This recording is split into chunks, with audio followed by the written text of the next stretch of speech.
তৃণমূলের ঘরের অন্দরেই লড়াই, চরমে তৃণমূলের গোষ্ঠীকন্দল, রেগে কায় মুখ্যমন্ত্রী মমতা বন্দ্যোপাধ্যায়। শেষমেশ সাংসদদের নিয়ে কল্যাণের মন্তব্য শুনেই অ্যাকশন শুরু মমতা বন্দ্যোপাধ্যায়। জানেন ঠিক কি করলেন তিনি? এমনিতেই চাকরি বাতিল ইস্যুতে উত্তপ্ত রাজ্যের পরিস্থিতি। এই অবস্থায় কেন তৃণমূলের অন্দরে গোষ্ঠীকন্দল? দেখুন, বছর ঘুরলেই বিধানসভা নির্বাচন, তার আগে ক্রমশ তৃণমূলের অন্দরে মাথা চাড়া দিচ্ছে গোষ্ঠীকন্দল। যা এতদিন দলের অন্দরে ছিল তা এবার ক্রমশ প্রকট হচ্ছে বাইরেও। ঘটনার সূত্রপাত হয় তৃণমূল সংসদের তর্কাতর্কির চ্যাট নিয়ে। সূত্রের খবর, বিষয়টি জানা মাত্রই বেজায় চটেছেন তৃণমূল সুপ্রিমো তথা রাজ্যের মুখ্যমন্ত্রী মমতা বন্দ্যোপাধ্যায়। সব মিলিয়ে গোটা বিষয়টিকে কেন্দ্র করে অস্বস্তি বেড়েছে তৃণমূল শিবিরে। নির্বাচনের আগে একটু বেশি সাবধানী তৃণমূল সুপ্রিমো, তাই দলের সর্বস্তরের নেতা মন্ত্রীদের বিবাদ ভুলে আসন্ন নির্বাচনে ঝাঁপিয়ে পড়ার বার্তা দিয়েছিলেন তিনি। আর এবার বার্তা দিলেন শান্ত হওয়ার। সাংসদের স্পষ্ট বার্তা দিয়ে বাদানুবাদ থামতে বলেছেন মমতা। একই সঙ্গে সাংসদদের উদ্দেশ্যে দলনেত্রীর অনুরোধ, এখনই এই বিষয়ে কেউ যেন কোনো প্রকার সাক্ষাৎকার না দেন। সেই সাথে মুখ্যমন্ত্রী এদিন খুব পরিষ্কার করে জানিয়ে দিয়েছেন এই ব্যাপারে যেন আর জল ঘোলা না করা হয়। প্রসঙ্গত, তৃণমূল সাংসদদের তর্কাতর্কির চ্যাট সংক্রান্ত বিষয়টি প্রথম প্রকাশ্যে এনে শোরগোল ফেলে দিয়েছিলেন বিজেপি নেতা অমিত মালব্য।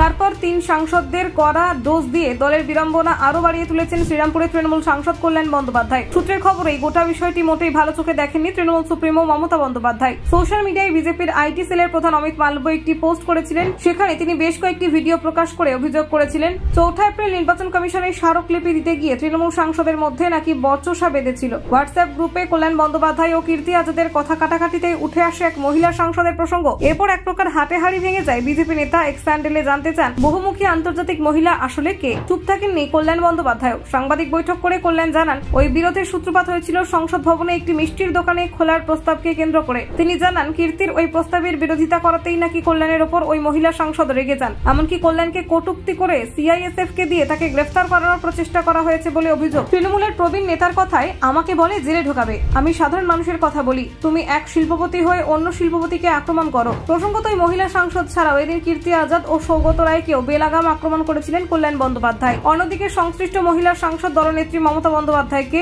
সমগ্র বিষয়টি জানিয়ে বিহিত চেয়ে যে চিঠি লিখেছিলেন তা সম্প্রতি মুখ্যমন্ত্রীর কালীঘাটের বাড়িতে পৌঁছেছে। এখন দেখার সমগ্র বিষয়টি কোন দিকে মোড় নেয়। তবে তৃণমূল সংসদীয় দল সূত্রে খবর, দলের অন্য কয়েকজন মহিলা সাংসদও বিষয়টি নিয়ে দলনেত্রীর সঙ্গে কথা বলতে পারেন। তাদের বক্তব্য, ওই প্রবীণ সাংসদ মাঝে মধ্যেই মহিলা সাংসদদের কাউকে নিয়ে অসম্মানজনক মন্তব্য করেন। নির্বাচন কমিশনের সামনে যে বিতণ্ডা হয়েছিল তার মধ্যেও তিনি এক মহিলা সাংসদকে কোটার সাংসদ বলে মন্তব্য করেছিলেন। তবে প্রবীণ সাংসদের শিবির আবার দাবি করছে, নির্বাচন কমিশনের সামনে যে ঘটনা ঘটেছিল তার শুরুটা করেছিলেন ওই মহিলা সাংসদ, যিনি মর্মাহত হয়ে মমতাকে চিঠি লিখেছেন। Bureau report, Bangla digital TV.